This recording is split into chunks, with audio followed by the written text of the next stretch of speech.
The Dhammapada Sutra spoken by the Buddha, chapter 25, verses 360 to 382, beginning from verse 360. It is good to keep the eyes under control.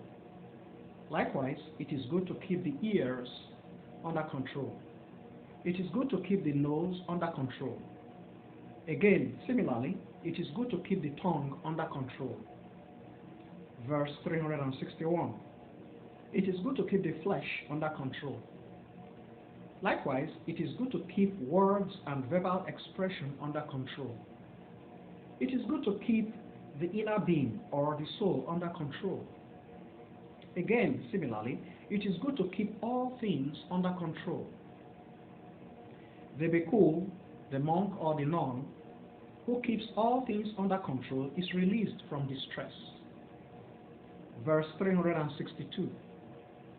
The hands kept under control, the feet kept under control, words and verbal expression kept under control, the inner and superior being or the soul kept under control. A man's happiness directed toward the internal, his soul still and placid, solitary, accomplished and satisfied, that they refer to as a bhikkhu. Verse 363.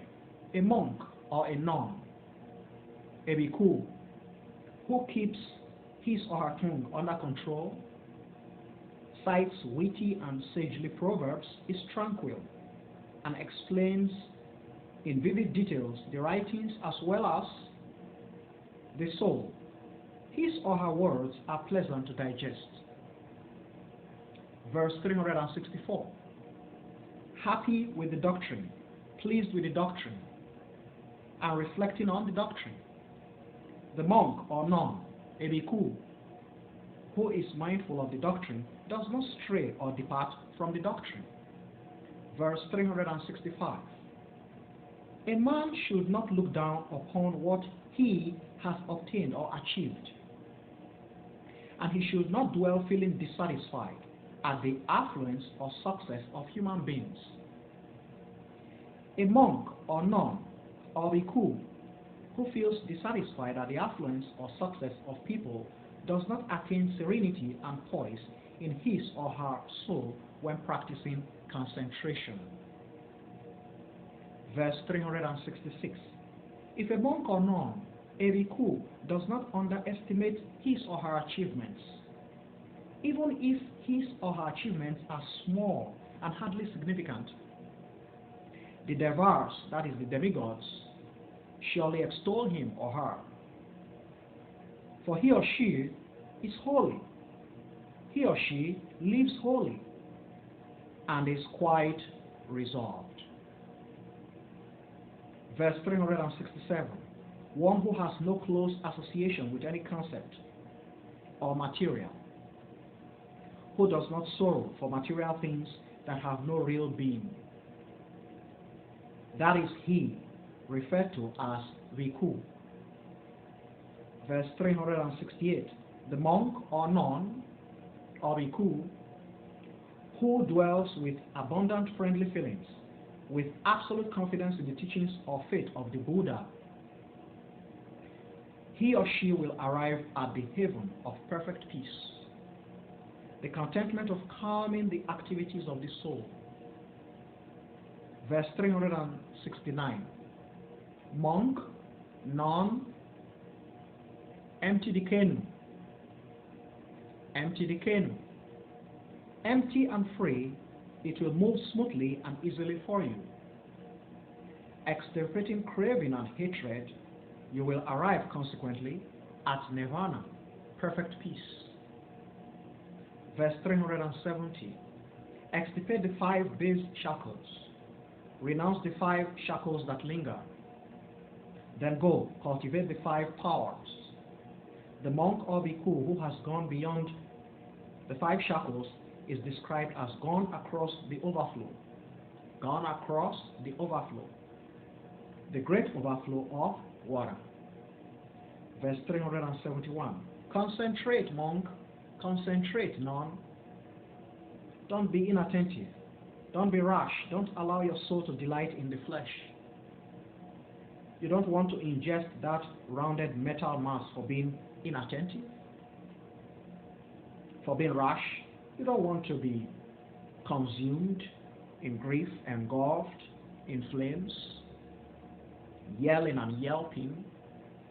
This is tragic. This is horrible. This is tragic. This is horrible. Verse 372. Where there is no understanding, there is no concentration. And where there is no concentration, there is no understanding. Once a person has achieved both concentration and understanding, he is practically at the gateway of Nirvana, perfect peace. Verse 373. Once a monk or nun, a bhikkhu, has proceeded to a solitary structure, his or her soul tranquil and serene, he or she feels a somewhat divine happiness as he or she discovers and observes the ultimate truth. Verse 374. Reflecting and contemplating on the ascent and descent of the various parts and aspects of being, he feels divine happiness and great delight. This is eternal life for the rational among humankind. Verses 375 and 376. And thus, in this teaching, a sagely monk or nun, a bhikkhu full of wisdom, holds this principle: keeping watch, restraining and protecting the flesh, general satisfaction in life, proper training and cultivation, following the regulations of the community and order. He or she should have decent companions and acquaintances of impeccable character, living holy, sober, and determined. He or she should be kind-hearted and favorable in his or her disposition, and avoid flaws in his or her conduct. Consequently, he or she will be happy and rejoice abundantly, terminating all pain and distress. Verse 377. Just like the jasmine sheds its shriveled, ruined flowers, you should dismiss craving and hatred. Monks, nuns, bhikkhus. Verse 378. Physically tranquil and serene, verbally tranquil and serene, his soul calm and placid, the bhikkhu, monk or nun, having freed himself or herself from clinging to material existence, is referred to as placid, tranquil, serene, etc. Verse 379. You should yourself endow yourself with confidence and hope. You should yourself endow yourself with self-control and discipline. Having thus kept yourself from danger and harm, you may rejoice and dwell joyfully as a monk or nun, a bhikkhu. Verse 380. A man is his own watchman. What watchman could a man have besides himself? A man is his own fate. For this very reason, he should discipline himself. Precisely the same way, a very knowledgeable sagely trader disciplines his well-bred horse. Verse 381. The monk, nun, or bhikkhu, who feels enormous happiness with absolute confidence in the teachings or faith of the Buddha, he or she will achieve the haven of perfect peace, the contentment of calming the activities of the soul. Concluding verse 382. If a monk or nun, a bhikkhu, disciplines himself or herself, giving his or her time, energy, and attention to the teachings and doctrines of the Buddha, when still youthful and active, he or she shines shines and enlightens the earth, all humankind, just like the moon, which penetrates thick clouds and shines forth.